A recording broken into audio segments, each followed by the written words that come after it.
একদম সহজ উদাহরণ দিয়ে আপনাদেরকে বোঝাই একটা ব্যাপার। ধরুন আপনার বাচ্চার জ্বর হয়েছে, আপনি ডাক্তারখানায় নিয়ে গেলেন, ডাক্তারবাবু বলল বা আপনি ডাক্তারবাবুকে জানালেন যে ওর জ্বর হয়েছে, ডাক্তারবাবু সেই অনুযায়ী প্রেসক্রিপশানে লিখে ওষুধ দিল। 3 দিন 4 দিন পর সেই জ্বর কমলো না, এগেন আপনি তাকে নিয়ে গেলেন, ডাক্তারবাবু আবার প্রেসক্রাইব করলো, সেখানে রক্ত পরীক্ষার ব্যাপারটা দেখলো, রক্ত পরীক্ষা হলো, রক্ত পরীক্ষা ধরা পড়লো বাচ্চাটির আইদার ম্যালেরিয়া বা ডেঙ্গু হচ্ছে। আমি চাই না এরকম কোনো বাচ্চার এরকম হোক, কিন্তু আনফর্চুনেটলি উদাহরণটা দিতে গিয়ে আমাকে এই ধরনের কথাটা বলতে হলো, তার জন্য সরি।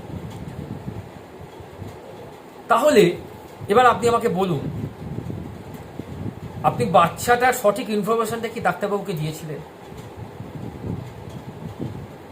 যদি ডাক্তারবাবুকে দিতেন তাহলে ম্যালেরিয়াটা 7 দিন আগেই ধরা পড়ত, 7 দিন পেছোত না। আপনার ওয়াচের মধ্যে, আপনার অবজারভেশনের মধ্যে একটু মিস হয়ে গেছে যে আমি বাচ্চাটাকে যেখানে রেখেছিলাম বা যেখানে নিয়ে গেছিলাম সেখানে মশার উৎপাতটা বেশি ছিল, সেখানে মশার কামড় খেয়ে বাচ্চাটার কিন্তু জ্বর আসেনি। তো আপনারা ভেবে নিয়েছেন বৃষ্টিতে ভিজে বা ওয়েদার চেঞ্জের জন্য জ্বরটা এসেছে। যদি ওয়েদার চেঞ্জের জন্য জ্বরটা আসতো তাহলে 3 দিনের ওষুধেই ঠিক হয়ে যেত। ঠিক তেমনি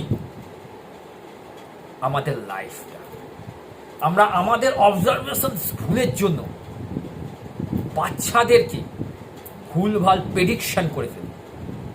সেই ভুলভাল প্রেডিকশানে বাচ্চারা অবিলম্বেই বেড়ে ওঠে এবং একটা সময় পর আর সমাজের সেই ওয়েতে ফিরে আসতে পারে না, যার ফলে তারাও দিন আনা দিন খাওয়া মানুষের মতোই